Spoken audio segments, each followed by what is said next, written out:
Welcome to the Bare Metal Cyber CCISO Prepcast. This series helps you prepare for the exam with focused explanations and practical context. Welcome to the Bare Metal Cyber CCISO Prepcast. This series helps you prepare for the exam with focused explanations and practical context. The General Data Protection Regulation, formerly titled EU 2016/679, is a binding regulation that governs the protection of personal data and privacy for individuals within the European Union. Unlike a directive which requires individual member states to create national laws, a regulation such as GDPR has direct effect in all EU countries without needing additional legislation. Its primary goal is to protect the personal data and privacy rights of EU residents. The reach of GDPR is broad. It applies not only to organizations based in the EU, but also to any entity anywhere in the world that processes the personal data of EU individuals. This global scope has made GDPR a foundational legal basis for many international privacy compliance programs. It has effectively set the standard for how companies handle data privacy on a global scale. GDPR replaced the older Data Protection Directive of 1995, modernizing data protection laws to reflect the realities of the digital age, including cloud computing, international data transfers, and high-volume automated processing. The role of the Chief Information Security Officer under GDPR is both strategic and operational. One of the CISO's primary responsibilities is ensuring that appropriate technical and organizational controls are in place to protect personal data. These controls must be based on the nature of the processing and the risk it poses to individuals' rights and freedoms. The CISO works closely with the organization's Data Protection Officer, or DPO, providing technical support and helping implement security strategies. When a data breach occurs, the CISO manages or supports the response, particularly in assessing the incident, documenting its scope, and coordinating with legal teams on whether the incident must be reported to supervisory authorities or affected individuals. In addition, the CISO is expected to contribute to data protection impact assessments, or DPIAs, by helping identify security risks and suggesting suitable safeguards. Every aspect of the data security strategy must align with GDPR requirements. This includes encryption, access control, incident detection and response readiness, all built around protecting personal data at every stage of processing. Understanding key GDPR terminology is critical for CISOs preparing for certification exams or operating in GDPR-regulated environments. Personal data is defined as any information relating to an identified or identifiable individual. This includes names, email addresses, identification numbers, and even online identifiers such as IP addresses. A data controller is the entity that determines the purposes and means of data processing. This is usually the organization that collects the data and decides how it will be used. A data processor is a separate entity that processes data on behalf of the controller. This could be a cloud service provider, analytics firm, or outsourcing partner. The term processing refers to any operation performed on personal data. Collecting, storing, modifying, deleting, and even viewing data all count as processing.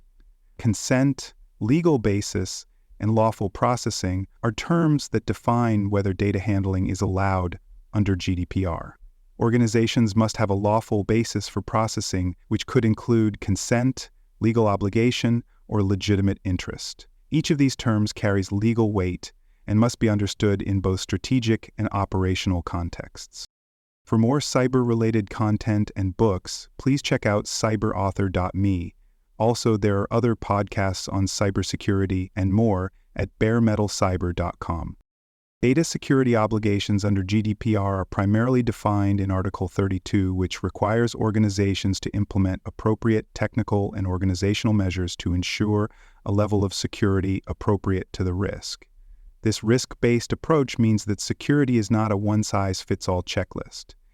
Instead, controls must be tailored based on the sensitivity of the data, the nature of the processing, and the potential impact of a breach. Recommended measures include encryption and pseudonymization, which reduce the risk of harm if data is exposed. Anonymization, which removes the ability to link data to an individual, is also recommended where possible. Access control is a central requirement, and mechanisms must be in place to ensure that only authorized individuals can access personal data.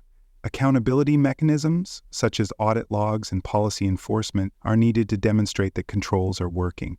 Ongoing assessment and testing are also part of compliance. Organizations must regularly test, evaluate, and review the effectiveness of technical and organizational measures. Breach notification is another core responsibility for CISOs under GDPR. Article 33 requires that data controllers notify the relevant supervisory authority within 72 hours of becoming aware of a personal data breach, unless the breach is unlikely to result in a risk to individuals. This means the clock starts ticking not from the moment of detection, but from the moment of awareness. A subtle but important distinction. Article 34 requires that data subjects be notified without undue delay if the breach is likely to result in a high risk to their rights and freedoms. This includes risks such as identity theft, fraud, or discrimination. Documentation is critical in breach response.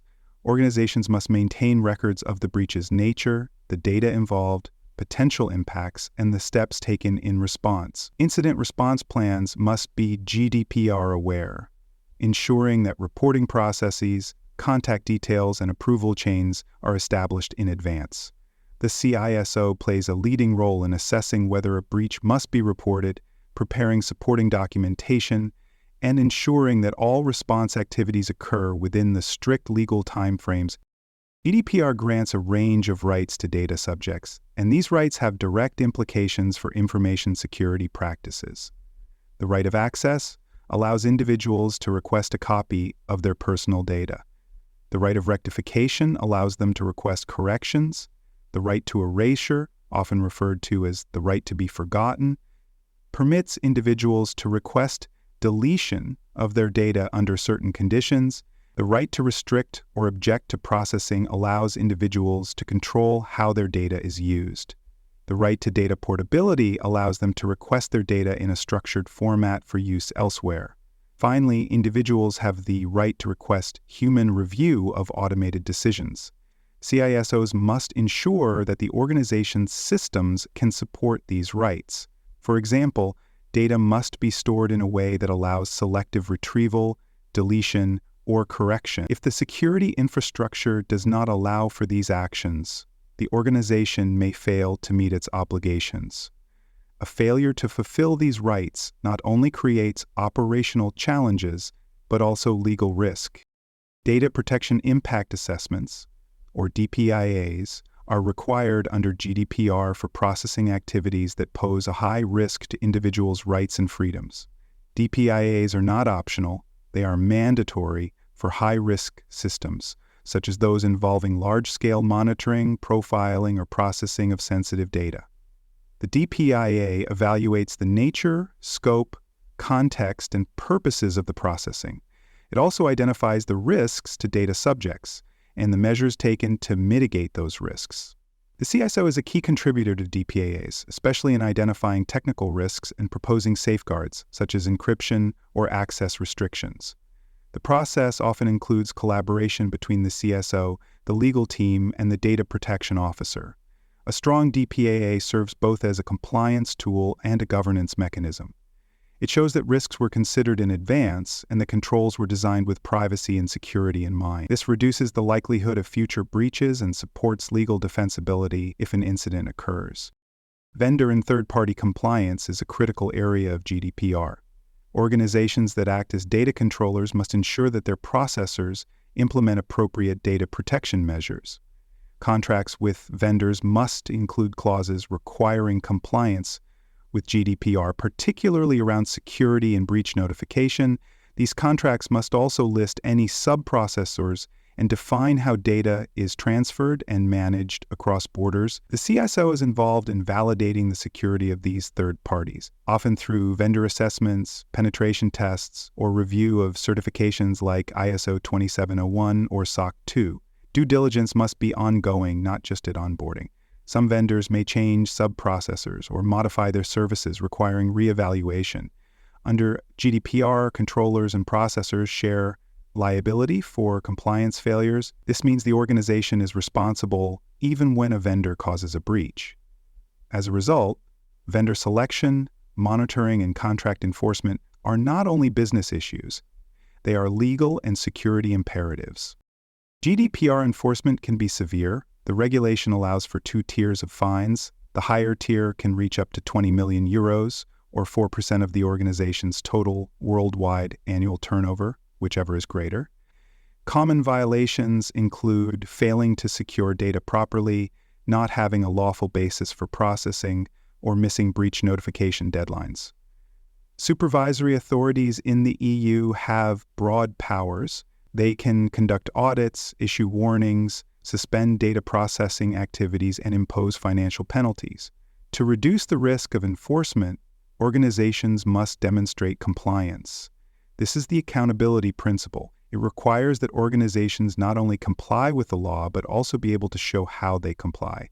This includes maintaining documentation, conducting assessments, and keeping audit-ready records. The CISO must ensure that security controls are not only implemented, but also monitored, tested, and documented. Without this evidence, the organization may be found in violation, even if it believed it was compliant. For the CCISO exam, GDPR knowledge is essential. Candidates must understand the differences between controllers and processors and their respective responsibilities. Executive-level responsibility for breach response and security safeguards will likely appear in scenario-based questions. Candidates may be asked to determine whether a breach is reportable or to identify gaps in a vendor contract. A deep understanding of data subject rights, including how to fulfill them securely, is also expected. The exam tests the ability to make strategic decisions that align with both security goals and privacy compliance. Terminology such as lawful processing, DPIA, pseudonymization, and risk-based security must be understood and applied. The CISO is not expected to be a legal expert, but must demonstrate the ability to lead security efforts that support GDPR compliance in both theory and practice. Thanks for joining us for this episode of the Bare Metal CyberSide CCISO Prepcast.